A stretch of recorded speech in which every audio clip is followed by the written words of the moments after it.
అందరికీ నమస్కారం. బ్రహ్మర్షి పితామహ పత్రిజీ గారికి, వంశీ మాస్టర్ గారికి పాద నమస్కారాలు. హైమా మేడంకి, ఇక్కడ ఉన్న మాస్టర్స్ అందరికీ ఆత్మ ప్రణామాలు. మిలారప్ప గారికి, మార్పా గారికి ఆత్మ ప్రణామాలు తెలియజేసుకుంటూ, మనము మిలారప్ప గారి చరిత్ర గత కొన్ని వారాలుగా చెప్పుకుంటున్నాం కదా మాస్టర్స్. మరి మనం గత వారం ఏం చెప్పుకున్నామంటే, హత్యా ప్రయత్నం అనే టాపిక్ లో నుంచి దాంట్లో మిలారెప గారు వాళ్ళ శిష్యులకు చెప్పే జ్ఞానాన్ని ఆహ్, వాళ్ళ శిష్యులతో పాటు ఇంకా చాలా మంది అనేక గ్రామాల నుంచి మిలారెప గారిని చూడడానికి, ఆయన చెప్పే జ్ఞానాన్ని వినడానికి చాలా మంది ప్రజలు వస్తారు. వారందరినీ కూడా ఆశీర్వదించి పంపిస్తారు మిలారెప గారు. తనకు నిత్య జీవితంలో అంటే తను ఎక్కడున్నా తన అవసరాలకు సరిపడా వస్తువులు ఏర్పాటు చేయడము, ఆహారాన్ని ఇవ్వడము, ఇవన్నీ కూడా ఎవరెవరైతే ప్రజలు ఏర్పాటు చేశారో వాళ్ళందరికీ కూడా కృతజ్ఞతలు చెప్తూ ఆహ్, మిలారప్ప గారు వాళ్ళని ఆశీర్వదించారు. ఇంకా మనము ఆ టాపిక్‌లో ఏం తెలుసుకున్నామంటే, మనం మృత్యువు ఎప్పుడొచ్చినా సరే మనము స్వీకరించే స్థితిలో ఉండాలి. ఇంకా మరి ఆయనేం చెప్పారంటే, మన శరీరంలోని 5 రకాల విషాలను మనం తొలగించుకోవాలి. అవేంటేంటివంటే కామము, ద్వేషము, మూఢత్వం, అహంకారం, అసూయ. ఇవి తొలగించుకున్నప్పుడే మనం ఆధ్యాత్మికంగా ముందుకెళ్తాము అన్న విషయాలు మనము తెలుసుకున్నాం. అంటే మనము ఎప్పుడూ కూడా శరీరం విడిచిన తర్వాత ఆయనేం చెప్తున్నారంటే, శరీరం విడిచిన తర్వాత మేము ఏమేం చెయ్యాలి అంటే, వాళ్ళ శిష్యులు అడుగుతున్నారనమాట. ఆహ్, మేము ఏం చేయాలి మీరు శరీరం విడిచిపెట్టిన తర్వాత అనంటే, ధ్యానం చేసుకుంటూ ఉండండి. ఎవ్వరికీ ఎప్పుడు ఇబ్బందులు కలిగించకుండా మీ ధ్యానాన్ని మీరు చేసుకోండి. మీ ధ్యానం కోసము ఎవరి ఆచారాలను, సాంప్రదాయాలను విరుద్ధంగా ప్రవర్తించకండి అని ఆయన చెప్పారు. ఇంకా ఇలాంటి విషయాలు మరి శిష్యులకు అంటే ఇంకా ఎలాంటి జ్ఞానాన్ని అందించారో మనము ఈ వారం తెలుసుకుందాం మాస్టర్స్. మిలారెప గారు తను మృత్యువు వస్తుందని తనకు తెలుసు. తను విషాన్ని కూడా స్వీకరించగలిగాడు. అంటే తన మృత్యువు ఆసన్నమైందని తనకు తెలిసి ఆ విషాన్ని కూడా స్వీకరించారు. అలాంటి స్థితిలో కూడా తనెంతో బాధను అనుభవిస్తూ కూడా అందరికి జ్ఞానాన్ని అందిస్తున్నారు. ఇంకా ఏం చెప్తున్నారంటే, మిలారెప గారు అన్నీ గూడా పాటల రూపంలో జ్ఞానాన్ని అందించేవాళ్ళు. ప్రాపంచిక విషయాల మీద వ్యామోహం విడిచిపెట్టకపోతే, చేసే ధ్యానం వలన ప్రయోజనం ఏమీ ఉండదు.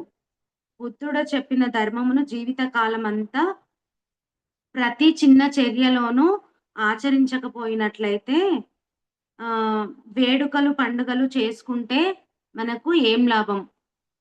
ఆచారాలను పాటిస్తే ఏం లాభం? అంటే ప్రాపంచిక విషయాలను అన్నీ విడిచిపెట్టినప్పుడే మనము ముందుకెళ్తామని చెప్తున్నారు.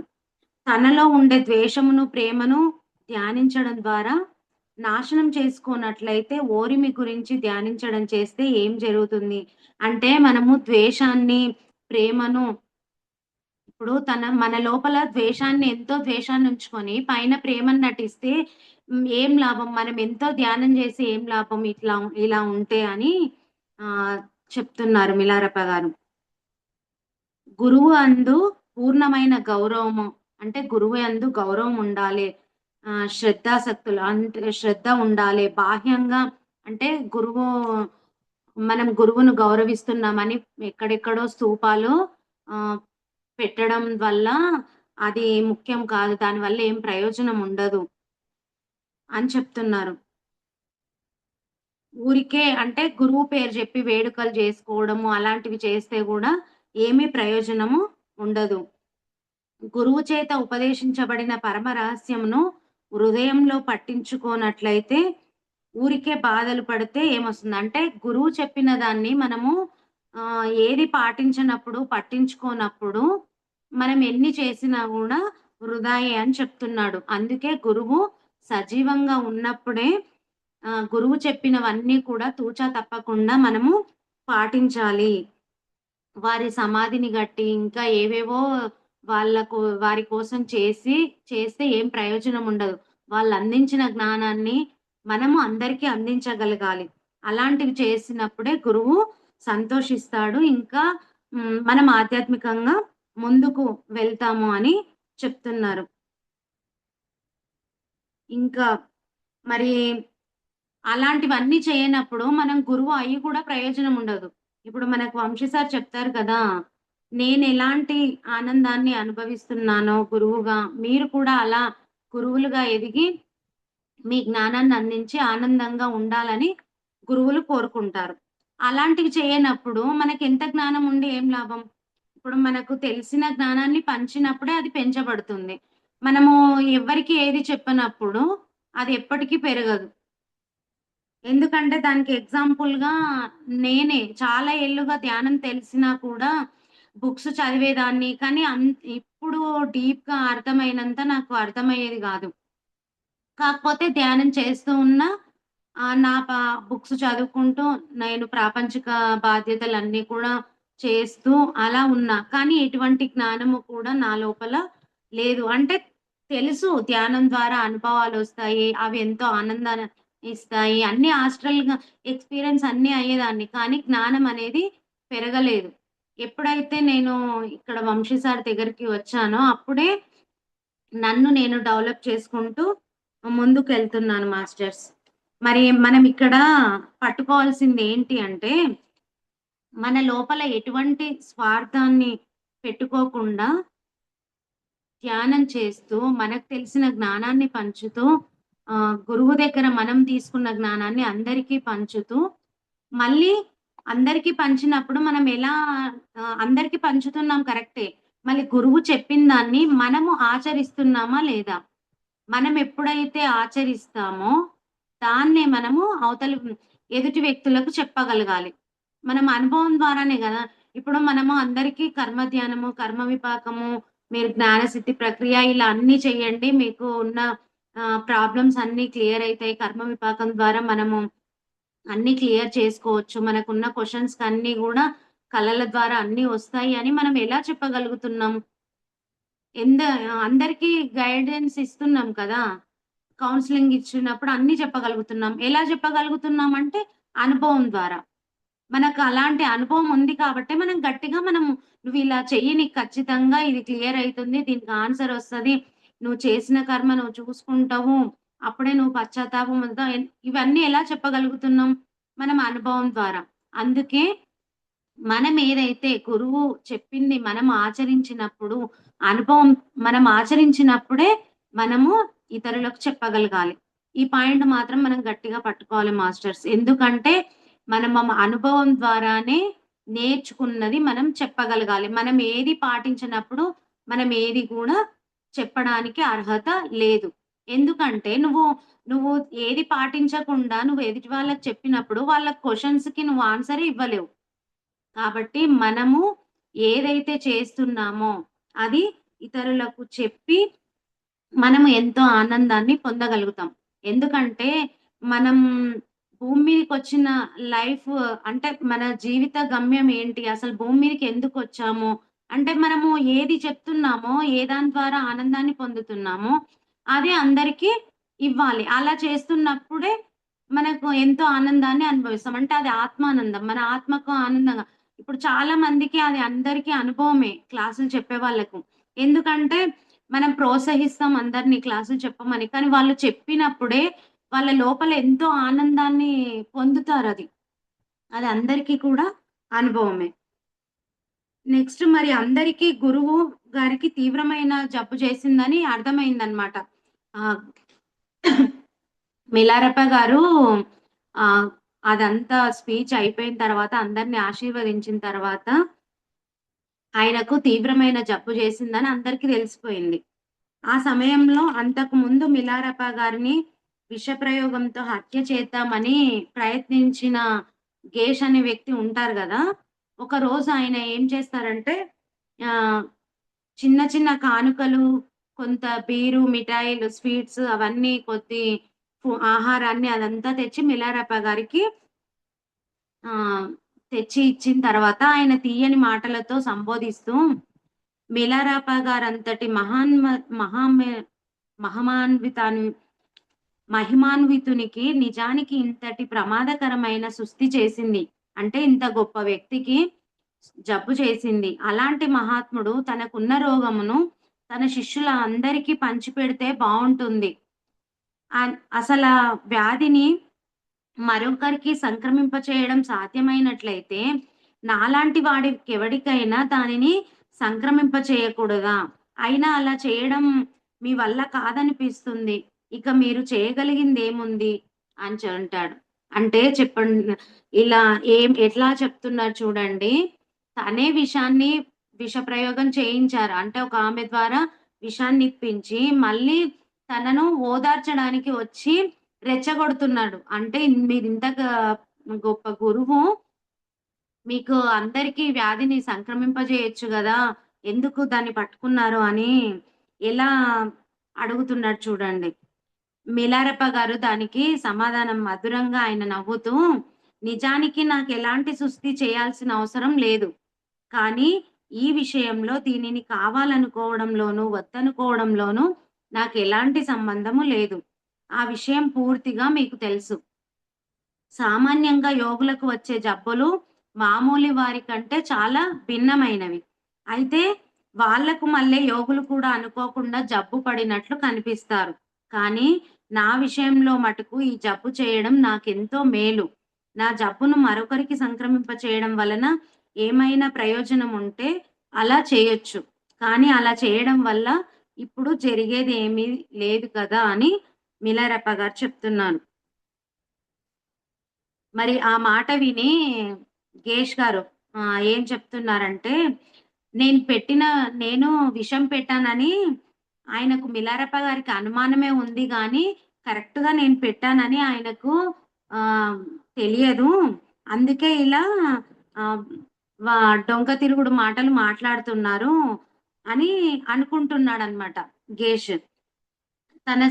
తన జబ్బులను ఇతరులకు సంక్రమింపజేసే సామర్థ్యము ఆయనకుంటే ఆయన ఆయనకు లేదని దృఢంగా నమ్ముతున్నాడు. కనుక ఆయనను మరికొంత పురిగొల్పుదామనుకున్నాడు గేష్. అంటే మిలారెప్ప గారికి జబ్బు పడ్డది. ఆయనకివన్నీ మాటలు చెప్తే ఆయన ఇంకొకరికి ఆ వ్యాధిని, ఆ జబ్బును ఇచ్చేస్తాడని అలా అంటుంటే మిలారెప్ప గారు చెప్తున్నారు. కానీ మిలారెప్ప గారు అయినా గూడా అలాంటి నా జబ్బును ఇంకొకరికిస్తే వాళ్ళకేం ప్రయోజనం లేదు గదా! నాకేమైనా ప్రయోజనం ఉంటే నేనియ్యొచ్చు. అలా ప్రయోజనం ఏం లేదు గాబట్టి నేనివ్వలేను అని ఆయన చెప్తుంటే, అలాంటి స్థాయి ఈయనకు లేదు. ఈయన వేరే వాళ్ళకి జబ్బును ట్రాన్స్‌ఫర్ జేసే శక్తి ఈయన దగ్గర లేదు అని ఆయన గట్టిగా అనుకుంటున్నాడు. అయ్యయ్యో! మీకసలు సుస్థి ఎందుకు చేసిందో, ఆ కారణం నాకు తెలిస్తే ఎంత బావుండును. అన్నీ చేసి మీదికెళ్ళి ఎలా మాట్లాడుతున్నారు చూడండి.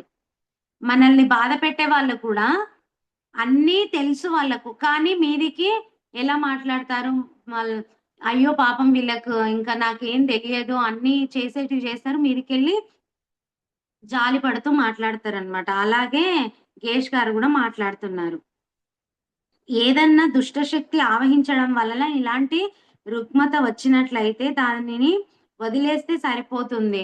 లేకపోతే జీర్ణకోశంలో ఏదన్నా తేడా వలన వచ్చి ఉంటే దాన్ని కూడా కొంచెం మందు ద్వారా దాన్ని తీసేసుకోవచ్చు. మీకెందుకు అస్వస్థత కలిగిందో నాకేమీ అర్థం గాలేదు. మీకేమైనా మీకేమైందని జనమంతా అనుకుంటున్నారో నాకేమీ బోధపడడం లేదు. మీకే గనక ఆ వ్యాధిని ఇతరులకు సంక్రమింపజేయగల శక్తి ఉంటే, ఆ వ్యాధిని నాకు సంక్రమింపజేయండి. నేననుభవిస్తాను అన్నాడు. ఎంత కాన్ఫిడెంట్‌గా ఉన్నారు చూడండి గేష్ గారు. మీరు ఆ వ్యాధిని ఆయనకే ఇయ్యమని కోరుకుంటున్నాడు. అప్పుడు మిలారెప్ప గారు చెప్తున్నారు. ఒకానొక వ్యక్తికి అహంకారం అనే దుష్టగ్రహం పట్టుకుంది. దానిని వదలగొట్టడం ఎవరి వల్ల కాదు. కావాలని జేసే వాళ్ళకి మనం ఏమి చేయలేం గదా! ఇప్పుడేమంటారు, నిద్రపోతున్న వాళ్ళని లేపొచ్చు కానీ, నిద్రపోతూ నటిస్తున్న వాళ్ళని లేపలేం మనం. అలాగే గేష్ గారు తను ఎలా చేస్తున్నారో చూడండి. అహంకారం అనే దుష్టగ్రహం పట్టుకుంది. దానిని వదలగట్టడం ఎవరి వల్ల కాదు. నేనే గనక ఆ వ్యాధిని సంక్రమింపచేస్తే నువ్వొక్క నిమిషమైనా సరే ఆ బాధను తట్టుకోలేవు అని మిల్లారెప్ప గారు గేష్ గారికి సమాధానమిచ్చారు. అప్పుడు గేష్, ఓహో! ఈయనకు నిజంగా అలా సంక్రమింపజేసే సామర్థ్యం లేక ఆ సంగతి ఇలా చెప్తున్నాడు, ఒప్పుకోవట్లేదనమాట అని అనుకుంటున్నాడు. ఇష్టం లేక ఇలా నన్ను బాధించడము, ఇష్టం లేక ఊరుకున్నట్లు నటిస్తున్నాడు. అంటే ఆయనను అయ్యో! నువ్వెందుకు ఇంత బాధపడతావు అని మిలారెప్ప గారు ఆహ్, అన్ కావాలని అలా అంటున్నారు. ఆయనకు శక్తి లేక అని గేష్ గారు అనుకుంటున్నారనమాట. ఆ సామర్థ్యం ఉండింటే ఆయన ఖచ్చితంగా ఇస్తుండే. కానీ ఆయనకు అలాంటి శక్తులున్నట్టు నటిస్తున్నాడు అని అనుకుంటున్నారు. అని మిలారెప్ప గారితోనే అంటున్నాడనమాట. నేను అర్థిస్తున్నాను. దయతో మీ వ్యాధిని నాకు సంక్రమింపజేయండి అని ప్రాధేయపడ్డాడు. అంటే ఈయనకి ఇవన్నీ శక్తులు లేవని అలా ప్రాధేయపడుతున్నాడు. సరే అయితే నీకు కాదు గాని మిలారెప్ప గారు చెప్తున్నారు. సరే మరి నీకు ఇవ్వను. ఈ జబ్బును సంక్రమింపజేయను. కానీ అక్కడ ఒక డోర్ ఉంటదనమాట వాళ్ళ రూమ్ దగ్గర. ఆ చెక్కకు నేను ఆ వ్యాధిని సంక్రమింపజేస్తాను అని చెప్తారు. ఇంకా ఒక్కసారి చూడు దాని ప్రభావం ఎట్లా ఉందో అన్నారు. మిలారెప్ప గారు గేష్ గారికి చెప్తున్నారు. "నువ్వు ఆ తలుపు చూడు. అది నా బాధ ఎంతుందో దాన్ని కొట్టుకోవడం వల్ల నీకు అర్థమైతది" అని. అయితే అది విపరీతంగా గాలికి డోర్ ఎలా కొట్టుకుంటదో అలా కొట్టుకుంటుందనమాట. ఇంకా అది ఊడిపోయి కింద పడేటట్టు ఉంది అన్నంత స్పీడ్‌గా కొట్టుకుంటుందది. మరుక్షణమే ఆ తలుపులు పెద్ద పెద్ద శబ్దాలు చేస్తూ కొట్టుకుంటున్నంత సేపు మిలారబ్బా గారికి ఎటువంటి బాధ లేదింక. ఎందుకంటే, ఆ బాధనంతా డోర్‌కిచ్చేసాడు గదా! ఆ చెక్క తలుపుకు. ఇది ఒక భ్రాంతి మాత్రమే అనుకున్నాడు. అందుచేత గేష్ అనుకుంటున్నాడనమాట. అయితే ఎంత అద్భుతమో! అయితే ఇప్పుడు దానిని నాకు సంక్రమింపజేయండి. గేష్ గారు బలవంతంగా మిలారప్ప గారిని రెచ్చగొట్టి తనకు ఆ బాధనివ్వమని కోరుకుంటున్నాడు. గురువుగారు, సరే అయితే నువ్వింతగా పట్టుబడుతున్నావు కాబట్టి అంటే గేష్ గారు గూడా ఒక గురువే అక్కడ. నువ్వింతగా పట్టుబడుతున్నావు కాబట్టి కొంచెం బాధ ఎటువంటిదో నీకు చూపిస్తాను. అంటే కొంచెం బాధనే ఇస్తాను నీకు అంటున్నాడనమాట. అంటూ ఆ దుష్ట శక్తిని తలుపు నుండి ఉపసంహరించి అందులో సగం మాత్రమే అంటే ఆ తలుపుకు మొత్తం జబ్బును సంక్రమింపజేశారు. కానీ అందులో సగం మాత్రమే గేష్ గారికి సంక్రమింపజేశారనమాట. మిల్లారెప్ప గారు. ఈ మాత్రమైనా అసలు మీకు ఓర్చుకోవడం సాధ్యమవుతుందా? అని మిల్లారెప్ప గారు అడిగారు.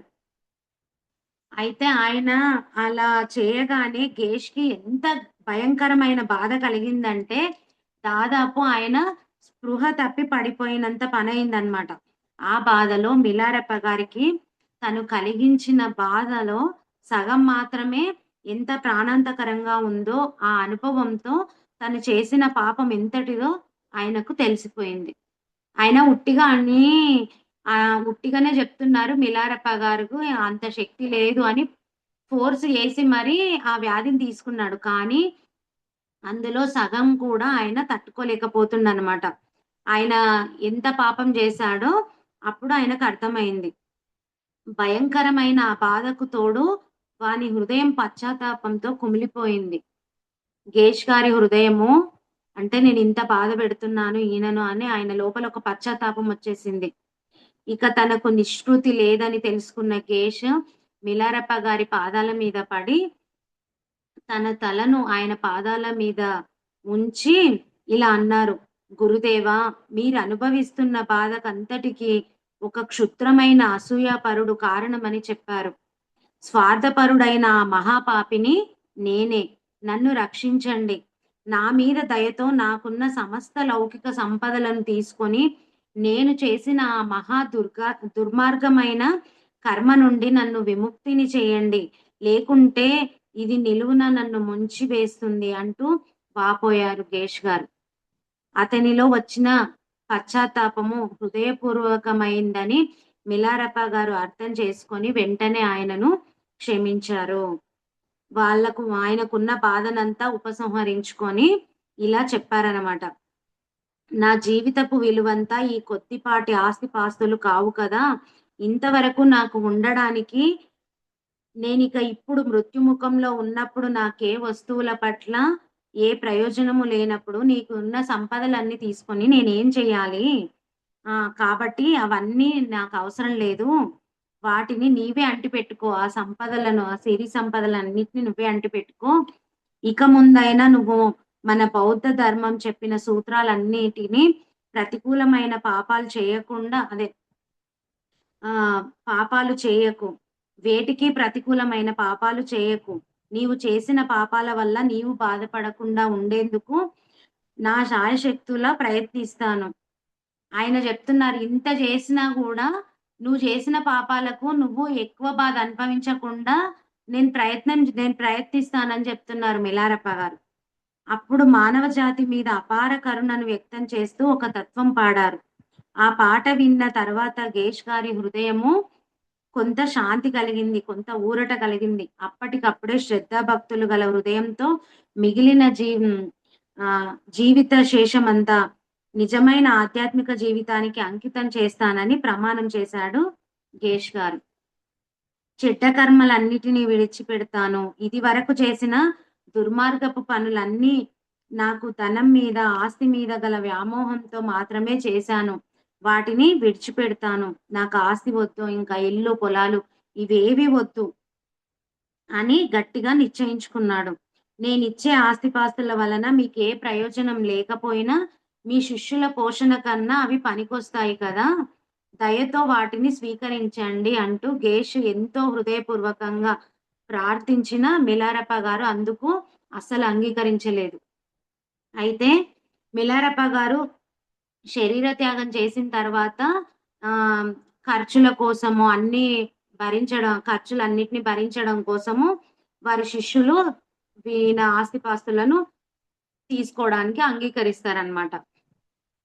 ఆయన నిర్యాణోత్సవానికయ్యే ఖర్చులన్నీ కూడా ఆహ్, ఆ విధంగా వాళ్ళ శిష్యులు ఆహ్, గేష్ గారిచ్చిన ఆస్తిని, ధనాన్ని తీసుకుంటారు. చివరకు గేష్ గారు కూడా మహాభక్తుడు అవుతాడనమాట. చూడండి, ఒక గేష్ గారు ఒక గురువే. మిలారప్ప గారు వారి ఊరికి వచ్చిన తర్వాత తన లోపల ఎలాంటి అసూయ, ద్వేషాలతో మిలారప్ప గారినే చంపడానికి విష ప్రయోగం చేయించారు. మరి అంత పని చేసినా కూడా మిలారప్ప గారు ఎంతో హృదయంతో తనని క్షమిస్తాడు. అంటే ఒక జ్ఞానంతో ఉన్న గురువు, అజ్ఞానంలో ఉన్నవాళ్ళు నేనే గొప్ప, నేనే గురువును, నాకంటే ఎవ్వరు లేరు, ఇంకా ఎదుటి వ్యక్తిని గురువుగా అంగీకరించలేరింక. ఆ అసూయ, ద్వేషం ఉన్నప్పుడు, అహంకారం వచ్చినప్పుడు ఎదుటి వ్యక్తిలో ఉన్న వాళ్ళలో ఉన్న గొప్పతనాన్ని, నైపుణ్యాన్ని అస్సలు అంగీకరించలేరు. అసలు గుర్తించలేరు కూడా. అలాగే గేష్ గారు మిలారప్ప గారిని ఎట్టి పరిస్థితిలో అంగీకరించకుండా ఆ విషాన్ని ఇచ్చినా గూడా తను ఎంతో హృదయంతో మళ్ళా దాన్ని గూడా స్వీకరిస్తాడు. విషం ఇచ్చిన ఆమెను గూడా అసలేమీ అనడు. ఎందుకంటే ఆయన మృత్యు ఇప్పుడు నా సమయం దగ్గరయింది. మృత్యు ఆసన్నమైంది నాకు. అందుకే నేను స్వీకరిస్తున్నాను అని ఆయనకు తెలుసు.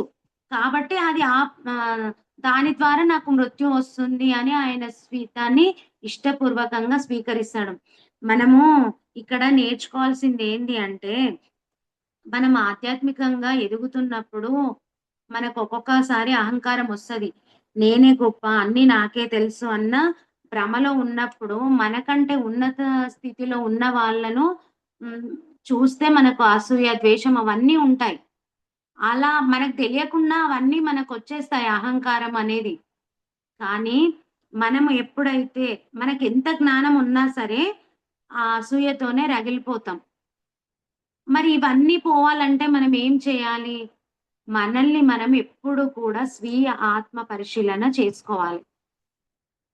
మనం ఏదన్నా మాట్లాడినప్పుడు అసలక్కడ ఏం మాట్లాడుతున్నాం? మనం అసలు ఎవరిని ఏమి పొగడకపోయినా సరే, అభినందించకపోయినా సరే, కానీ వాళ్ళని ఇబ్బంది పెట్టే పనులు, మాటలు మనం చెయ్యొద్దు. ఎందుకంటే ప్రతి ఒక్కరిలో కూడా ధ్యానం చేసినా, చెయ్యకపోయినా ప్రతి ఒక్క వ్యక్తిలో ఏదో ఒక నైపుణ్యం ఉంటుంది. ఆ నైపుణ్యం వాళ్ళు తెలిసినప్పుడు వాళ్ళు ప్ర వాళ్ళు దాన్ని నైపుణ్యాన్ని వాళ్ళు ఏదో ఒక ఆర్ట్‌లో ఉన్నారు. ఏ దాంట్లో ఒక దాంట్లో ఉన్నప్పుడు వాళ్ళని అభినందించగలగాలి గానీ, మనం ఎప్పుడు కూడా అసూయ పడగూడదు. నువ్వు ఎంత జ్ఞానం ఉన్నా సరే, ఒకసారి అలా వచ్చింది అంటే మనం ఎక్కడో పడిపోతాం ఇంక. ఎదిగే వాళ్ళము అక్కడే పడిపోతాం.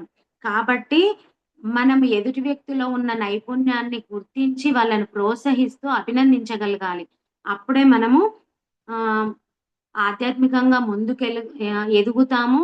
మన లోపల అసూయ, అహంకారము, ద్వేషము అనేవి రావు. ఎప్పుడు మనల్ని మనం చెక్ చేసుకుంటూ ఉండాలి. మరి జ్ఞానంతో ఉన్న వ్యక్తి దానిని ఖచ్చితంగా అంగీకరిస్తారు. గురువులు అంగీకరిస్తారు. ఇప్పుడు మిలారెప్ప గారు తను అలాంటి పని చేసినా కూడా ఎదుటి వ్యక్తిలో ఏమనుకుంటున్నాడో గురువులకు తెలుసు. అయినా సరే తను ఏది పట్టించుకోకుండా ఆయనని మాట్లాడతారు, దగ్గరికి తీసుకుంటారు, అన్నీ చేస్తారు. ఎందుకంటే వాళ్ళు అవన్నీ కూడా వాళ్ళు జ్ఞానంతో ఉంటారు గాబట్టి, వాళ్ళన్నిటిని స్వీకరిస్తారు. ఓకే. ఇప్పుడు మన ముందు గురువులు ఉన్నప్పుడు, వాళ్ళకు కూడా మన లోపల ఎలాంటి స్వభావంతో ఉన్నామో వాళ్ళకి తెలిసిపోతుంది. కానీ వాళ్ళెప్పుడూ చెప్పరండి. ఎందుకంటే, వాళ్ళది వాళ్ళే ఎప్పుడో ఒక రోజు వాళ్ళు తెలుసుకుంటారు. దాన్ని దాటుతారు అని వాళ్ళకు అర్థమైపోతది. ఎందుకంటే, మనం ధ్యాన మార్గంలో ఉన్నాము. జ్ఞానాన్ని పొందుతున్నాం కాబట్టి, ఎప్పుడో ఏదో ఒక రోజు అన్నీ తెలుసుకొని దాన్ని దాటుతారు అని అనుకుంటారు. ఇప్పుడు మనకు విశ్వామిత్రుడు, వశిష్ఠుడు మహర్షుల గురించి తీసుకుంటే, విశ్వామిత్రుడు వశిష్ఠ మహర్షి అంత గొప్ప స్థాయికి ఎదగాలని ఎంతో వేల సంవత్సరాలు ధ్యానం చేసిన అసూయతో, అహంకారంతో, అజ్ఞానంలో ఉండి తన 100 మంది పుత్రులను కూడా చంపిస్తాడు విశ్వామిత్రుడు. కానీ వశిష్ఠుడు ఏమాత్రం చలించకుండా అసలు ఆయనని విశ్వామిత్రుడిని కూడా ఏమి అనకుండా అది వాళ్ళ ప్రారబ్ధం వల్ల వాళ్ళు చనిపోయారు అని విశ్వామిత్రుడిని కూడా ఏమి అనరు. తెలుసు ఆయన చంపించారని. కానీ అయినా కూడా ఏమి అనరు. వాళ్ళ ప్రారబ్ధం వల్ల వాళ్ళు చనిపోయారు అని దాన్ని అంగీకరిస్తాడు. అలా ఉన్నప్పుడు అంటే ఒక గురువు ఏ స్థాయిలో ఉంటాడు అంటే ఏది జరిగినా ఈ కార్యకారణ సంబంధం లేకుండా ఏది జరగదు. వాళ్ళు అన్నిటిని కూడా అంగీకరిస్తారు. కాబట్టి మనము ఎదుగుతా ఉన్నప్పుడు చాలా ఎరుక స్థితిలో ఉండాలి మాస్టర్స్. మనం మాట్లాడే మాటలు, మనం చేసే పనులు ఎలా ఉన్నామో, మనల్ని మనం చెక్ చేసుకుంటూ ఉన్నప్పుడు ఇవన్నీ కూడా మనలో ఆహ్, ఏమి ఉండవు. అసూయ, ద్వేషము, కోపం, అహంకారం ఏవి కూడా రావు. కాబట్టి మనం దాన్ని పట్టుకోవాలి. స్వీయ ఆత్మ పరిశీలన చేసుకుంటూ మనము ముందుకెళ్దాం. ఆ! నెక్స్ట్ మరి అప్పుడు జరిగిన సంఘటన గురించి మిలారెప గారు ఇలా వ్యాఖ్యానించారు. మిలారెప గారు ఇంకా చెప్తున్నారనమాట. అదంతా అయిపోయిన తర్వాత గేష్ గారు పశ్చాత్తాపం అవన్నీ చెందిన తర్వాత మిలారెప గారు చెప్తున్నారు. శరీరంతో నేనిక్కడ ఉన్నందువలన పాపంతో రాటుదేలిన ఒక వ్యక్తి హృదయ పరివర్తన చెందాడు. అంటే మిలారెప్ప గారు చెప్తున్నారు. నేను శరీరంతో ఉండడం వల్ల ఎంతో అసూయ, ద్వేషంతో ఉన్న ఒక గేష్ అనే వ్యక్తి తను ఇప్పుడు హృదయంతో పరివర్తన చెందాడు అని చెప్తున్నారు. అంటే అలాంటిని ఒక వ్యక్తి మార్చగలిగారు అని చెప్తున్నారనమాట. లౌకిక చెరసాల అనబడే ఈ శరీరము, ఈ యోగికి ఇక ఏ మాత్రము అవసరం లేదు. ఇంక నేనొచ్చిన పని మొత్తము అయిపోయింది. ఇంక ఈ శరీరంతో నాకు పని లేదు. అయినా యోగి ఇటువంటి గ్రామంలో సమాధి చెందకూడదు. ఇప్పుడు నేను చూచారనే మహానగరానికి పోతాను అన్నారనమాట. మిలారెప్ప గారు. అప్పుడు శిష్యులలో ఒకరైన షేకెన్ గారు, "ఇప్పుడు మీరున్న అనారోగ్య స్థితిలో అంత దూరం నడవడము బాధాకరమవుతుంది. ఒక చక్కని చెక్క కుర్చీ కూర్చోబెట్టి మేమే మోసుకొని పోతాం స్వామి" అని ప్రార్థిస్తారనమాట. మరి గురువుకు శరీరం సహకరించని స్థితిలో ఉన్నప్పుడు ఆయన ఎక్కడికైనా వెళ్ళాలంటే శిష్యులు అన్ని రకాలుగా ఏర్పాటు చేయాలి. నిజానికి ఆరోగ్యంలో గాని, అనారోగ్యంలో గాని వాస్తవికత ఏమాత్రము లేదు. ఇక్కడ ఈ సంఘటనలో నేను సుస్థి అనే ప్రకృతి క్రియను ప్రదర్శించాను. చూచార్ అనే పట్టణంలో మృత్యువు అనే లీలలను నేను ప్రదర్శిస్తాను. అంతే కాబట్టి నా శిష్యులలో కొంతమంది ముందుగా చూచార్ వెళ్లి అక్కడ ఏర్పాట్లన్నీ చూశారు అన్నారు మిల్లారెప్ప. అయితే ఆయన చూచార్ అనే గ్రామానికి అనే పట్టణానికి అందరిని వాళ్ళ శిష్యులందరిని గూడా పంపించారనమాట. ఆయన చూచార్ వెళ్ళే సందర్భంలో మహా అద్భుతమైన లీలలను ఆయన ప్రదర్శిస్తారు. మిలారెప ఒక్కడే కాకుండా అనేక మంది మిలారెపాలు చూచార్ చేరుకున్నట్లు తెలిసింది. మనకు చెప్తారు గదా! గురువులు అంతటా ఉంటారు అని. అదే మిలారెప గారు చూయిస్తున్నారు. ఒక్కొక్కరు ఒక్కొక్క శిష్య సమూహంతో వెళ్లారు. ముందుగా పంపబడిన శిష్యులు చూచార్ చేరేసరికి గురువుగారు అప్పటికే అక్కడికి చేరి ఉన్నారు. అయితే అప్పటికి త్రోవలో ఉన్న శిష్యులతో ఆయన ఇంకా నడుస్తూనే ఉన్నారు. అదే సమయంలో ఆయన రోగంతో ఇంకొక చోట పడుకొని ఉన్నారు. ఎర్రగుట్ట అనే చోట ఆ సమయంలో ఆయన బోధనలు చేస్తూనే ఉన్నారు. ఇంకా కొంతమంది చూచారు రాలేక ఇళ్ళలోనే ఉండి గురువుగారికి క్షేమం జరగాలని అర్ఘ్యము, పూజలు మొదలైనవన్నీ గూడా చేస్తున్నారు వారి ఇళ్ళలోనే ఉండి. ఆయన దర్శనమిచ్చారు. వాళ్ళందరికి కూడా ఆయన దర్శనమిచ్చారు. శిష్యులంతా చూచారు కలుసుకున్నప్పుడు ఈ విషయంలో ఎంతో తీవ్రమైన చర్చలు జరిగుంటాయో మీరు ఊహించుకోవచ్చు. చూడండి మాస్టర్స్, ఇప్పుడు శిష్యులను కొంతమందిని కొన్ని చోట్లకు పంపించారు మిల్లారెప్ప గారు. మళ్ళీ ఆయన దారిలోనే నడుస్తున్నారు. కానీ ఎక్కడైతే శిష్యులు ఆహ్, పంపించాడో అక్కడక్కడ మిల్లారెప్ప గాళ్ళు ఎంతోమంది మిల్లారెప్ప గాళ్ళున్నారు. మళ్ళీ ఇళ్ళలో పూజలు చేసుకుంటూ ఆయన క్షేమం కోరుకునే వాళ్ళకి కూడా మిల్లారెప్ప గారు కనిపించారు. మరి అలా అందరూ ఇక్కడ నాకు కనిపించారు, అక్కడ మీకు కనిపించారు అని అనుకుంటే, మనం ఎంతో చర్చించుకుంటాం గదా! ఇలా జరిగింది అని. తమకు ప్రీతిపాత్రమైన తమ గురువుగారు తమతో పాటు ఉన్నారు. కనుక మీతో పాటు ఉండడం సంభవం కాదని ప్రతి వారితోటి వాదిస్తున్నారన్నమాట. ఆ వాదమంతా తీవ్రమైన్ తీవ్రమైనదంటే సామూహికంగా అందరూ మిలారపద్ గారి దగ్గరికి వచ్చారు. లాస్ట్‌కు అందరూ కూడా ఒకే దగ్గరికి వచ్చారు. ఈ వింతైన పరిస్థితి గురించి యదార్థం ఏమిటో చెప్పమని పట్టుపట్టారు.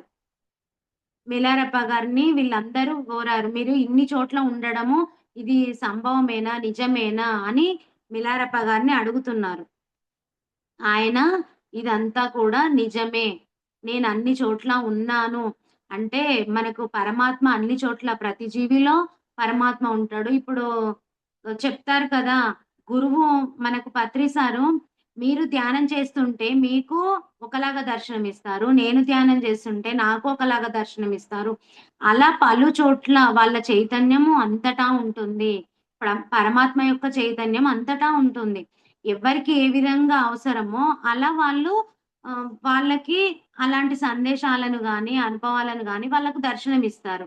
అలా మిలారెప్ప గారు అన్ని చోట్ల ఉన్నారని తెలియజేయడానికి వాళ్ళ శిష్యులందరికీ కూడా అలా దర్శనమిచ్చారనమాట. చూచార్‌లోనే నివాసం ఏర్పరచుకోవాల్సి వచ్చింది. రోగం నానాటికి పెరిగింది. ఆయన జబ్బు ఇంకా విపరీతంగా పెరిగింది. ఆ స్థితిలోనూ ఆయన శిష్యులకు బోధిస్తూనే ఉన్నారు. అలాంటి స్థితిలో కూడా ఆయన శిష్యులకి ఇంకా బోధిస్తున్నారు. ఆయన ఆ సమయంలో చిత్ర విచిత్ర లీలలు జరుపుతూనే ఉన్నారు. అప్పుడు ఆ ప్రాంతంలో కూడా ఒక చిత్ర విచిత్ర అమానుషమైన శక్తి నిండిపోయింది. ఆ సమయంలోనే శిష్యులందరికీ ప్రముఖులైన ఇద్దరు శిష్యులు మీరిక ముందు ఏ లోకానికి వెళ్ళబోతున్నారు? ఇంకా ఆయన ఆహ్, ఆహ్, ఆయనకింకా జబ్బు విపరీతంగా పెరిగిపోయింది. ఇంకా అలా ఉన్నా సరే ఆయన బోధిస్తున్నారు. కానీ మిలారెప్ప గారి శిష్యులు ఇద్దరు ఆయన మిలారెప్ప గారిని అడుగుతున్నారు. "మీరు ఆయన శరీరాన్ని వదిలి వెళ్ళిపోయిన తర్వాత మీరు ఏ లోకానికి వెళ్తారు? మీరు ఏ లోకంలో ఉన్నారని మేము సంకల్పం చేసుకోవాలి మిమ్మల్ని కలవాలంటే, మిమ్మల్ని చూడాలంటే మేమెలా సంకల్పం చేసుకోవాలి? మీరు ఈ లోకంలో ఉన్నారు అని మాకెలా తెలియాలి?" అని అంటే మిలారెప్ప గారు చెప్తున్నారు. మీరు నేనెక్కడున్నానని మీరు భావిస్తే నేనక్కడే ఉంటాను.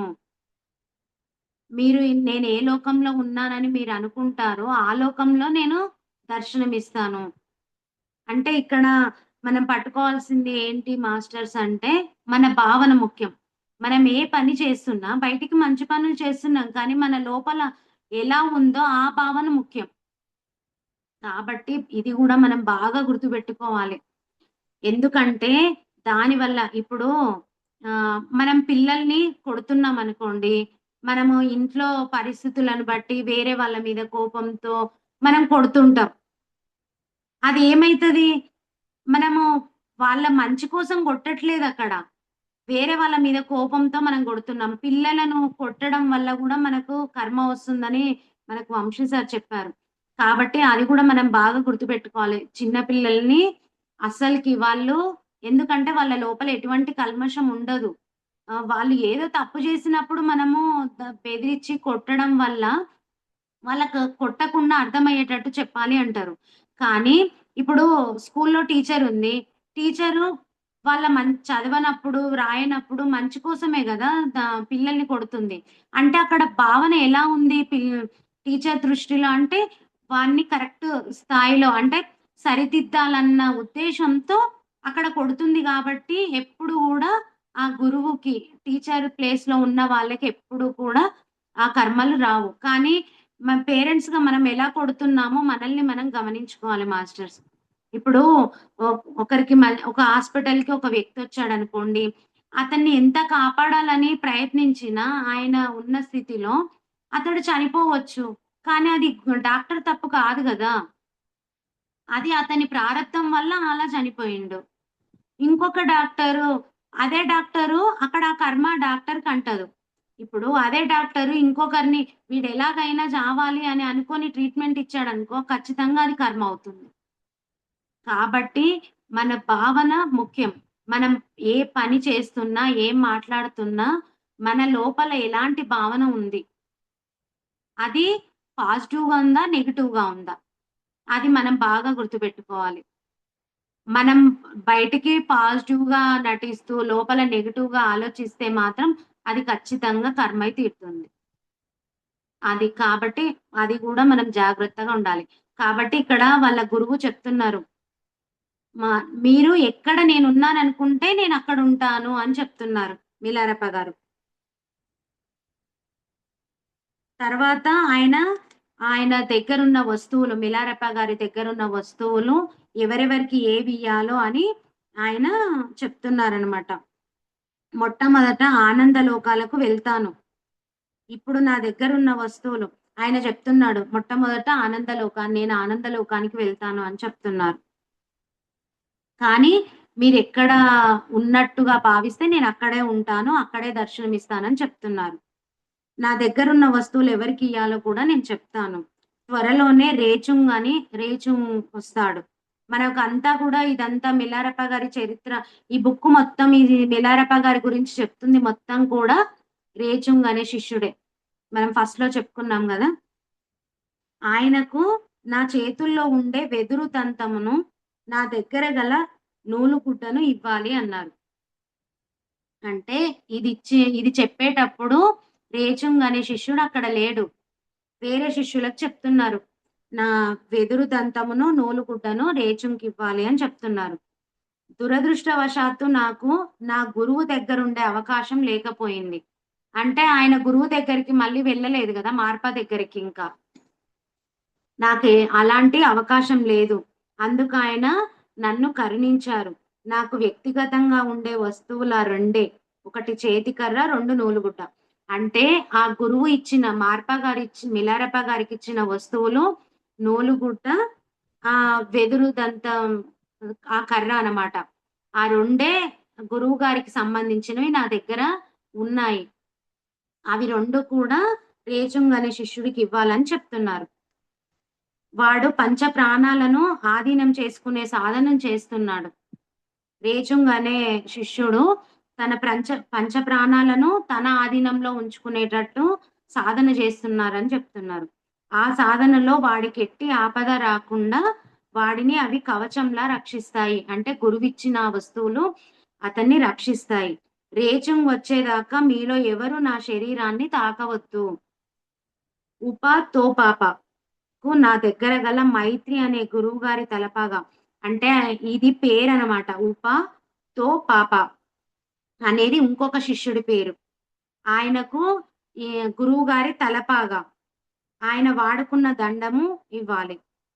అంటే ఒక్కొక్క శిష్యుడికి 2, 2 ఇస్తున్నారు. అది వాడి దగ్గర ఉండడం వలన అతనికి లోతుగా ధ్యానం కుదరడంతో పాటు బౌద్ధ ధర్మాన్ని ఉద్ధరించడంలో అతనికున్న ఆశలు, ఆశయాలు ఉత్తమంగా ఉండేలాగా అవి కాపాడుతాయి. షీబా ఉత్ అనే వాడికి చెక్కతో చేసిన భిక్ష పాత్రనివ్వండి. నా దగ్గర గల పుర్రె టోపీ అనే వస్తువును గాస్ అనే వాడికివ్వండి. షెబావ్ రేపాకు నా దగ్గర ఉన్న ఈ చెక్కుముక్కి రాళ్ళు, ఈ ఉక్కు ముక్క ఇస్తున్నాను. నా దగ్గర ఎముకతో చేసిన ఒక చెంచా ఉంది. ఆ గరిటెను బ్రిగ్రూమ్ అనే శిష్యుడికి ఇవ్వండి. మిగతా శిష్యులందరికీ నూలు పంచెను చిన్న చిన్న ముక్కలుగా చేసి అందరి శిష్యులకు పంచండి అని చెప్తున్నారనమాట. లౌకికంగా చూస్తే ఇవి ఎందుకు పనికిరావు. మనం అనుకుంటున్నాం గదా! ప్రాపంచికంగా చూస్తే ఇవి ఏమిటికి పనికిరావసలు. అందుకే చెప్తున్నారు. ఇవి లౌకికంగా చూస్తే ఏమి పనికిరావు. విలువలేనివి అసలు. కానీ వాటితో నా ఆశీస్సులెప్పుడు కూడా ఉంటాయి.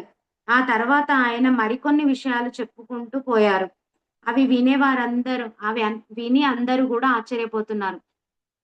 మనము గురువులు ఏదన్నా ఇస్తే మనం ఎంతో సంతోషపడతాం గదా! అలా మన గురువు ఆశీస్సులు మనకెప్పుడు ఉన్నాయని ఫీలవుతాం.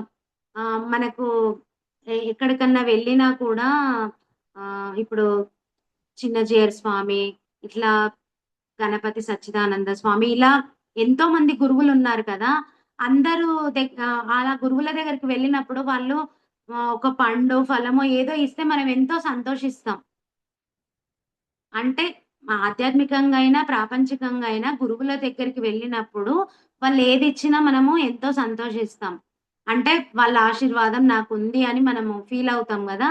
అలాగే మిలారెప్ప గారు అసలు భౌతికంగా చూస్తే అలా ఆ వస్తువులేవి కూడా ఎందుకు పనికిరావు.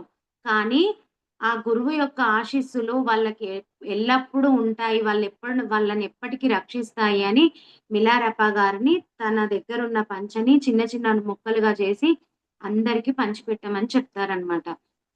ఇలా ఇంకా మిలారెప్ప గారు అంత సుస్థి చేసినా సరే ఎ ఎప్పటికీ ఆ జ్ఞానాన్ని అందిస్తూనే ఉన్నారు శిష్యులకు కావాల్సినవన్నీ కూడా.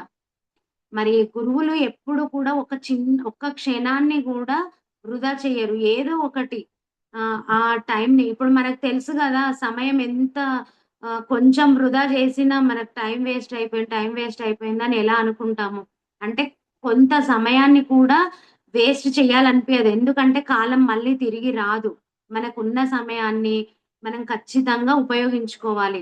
ఇది ఇప్పుడెందుకులే తర్వాత చేద్దాం. ఇలాంటివన్నీ కూడా మనం పక్కన పెట్టి మనం ఆధ్యాత్మికంగా ఎదగడానికి మనం ఈ మార్గంలో ఉన్నాము అంటే మన లక్ష్యం ఇదే. ఇంకా మనం జీవితం ఎందుకు తీసుకున్నాము, మనం చేయాల్సిన పని ఏంది అనేది మనకు అర్థమవుతుంది. దాంట్లో మనము నిమగ్నం అయిపోవాలి. ఇక్కడ బాధ్యతలన్నీ చేస్తూ ఉండాలి. ఇది నేర్చుకుంటూ ఉండాలి. అప్పుడే మనము ఇంకా ముందుకు వెళ్తాము. ఇంకా గురువులు ఎప్పుడు కూడా మన దగ్గరికి మన చుట్టుపక్కల ఎప్పుడు కలిసే అవకాశం ఉన్నా ఖచ్చితంగా మనం గురువులను కలవాలి. వాళ్ళు అందించే జ్ఞానాన్ని మనము పొందాలి. ఇంకా ఈ ముందు ముందు ఇంకా ఎన్ని విషయాలు మిలారెప్ప గారు శిష్యులకు అందిస్తారో ఇంకా తెలుసుకునేదుంది మాస్టర్స్.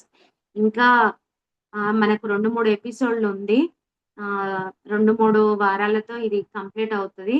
కానీ మిలారెప్ప గారు ఎంత బాధపడుతున్నా సరే శిష్యులకు జ్ఞానాన్ని అందించడం మాత్రం మానలేదు. అలాగే మనకు ఎన్నో విషయాలు మనము ఏది నేర్చుకోవాలో, ఎలాంటి స్థితిలో ఉండాలనేది గూడా మనకు మిలారప్ప గారి చరిత్ర ద్వారా మనం ఎన్నో తెలుసుకుంటున్నాము. అవన్నీ మనం పాటిద్దాం మాస్టర్స్. ఇంకా ఈ టాపిక్‌లో ఈసారి మనం నేర్చుకోవాల్సింది ఖచ్చితంగా మనం ఏదైతే ఆచరిస్తామో దాన్ని మాత్రమే మనము ఇంకొకరికి చెప్పాలి. గురువు చెప్పింది ఆచరించినప్పుడు అది మనం అసలు చెప్పొద్దు. నెక్స్ట్ మన భావన. మనం ఎలాంటి భావన మన లోపల ఉంటుందో అదే ముఖ్యం. యూనివర్స్ అదే తీసుకుంటుంది. మనం బయటికి పాజిటివ్‌గా ఉన్నా కూడా మన లోపల నెగెటివ్‌గా ఉందంటే అదే యూనివర్స్‌కి చేరుతుంది. కాబట్టి మన భావన ఏది అనేది కూడా మనం గట్టిగా పట్టుకోవాలి. ఇంకా ప్రతి వ్యక్తిలో, ప్రతి వ్యక్తిలో ఏదో ఒక నైపుణ్యం ఉంటుంది. దాన్ని మనం ప్రోత్సహించాలి, అభినందించాలి. సరే నువ్వలా అభినందించకపోయినా పర్వాలేదు. కానీ నెగెటివ్ మాత్రం చేయకూడదు వాళ్ళని. అది మాస్టర్స్ మనం ఈ వారం తెలుసుకున్నది. మరి ఇంకా ముందు ముందు ఎన్నో విషయాలు మళ్ళీ మనం వచ్చే వారం తెలుసుకుందాం మాస్టర్స్. ఈ అవకాశం ఇచ్చిన మాస్టర్స్ అందరికీ కూడా thank you. Thank you. Thank you.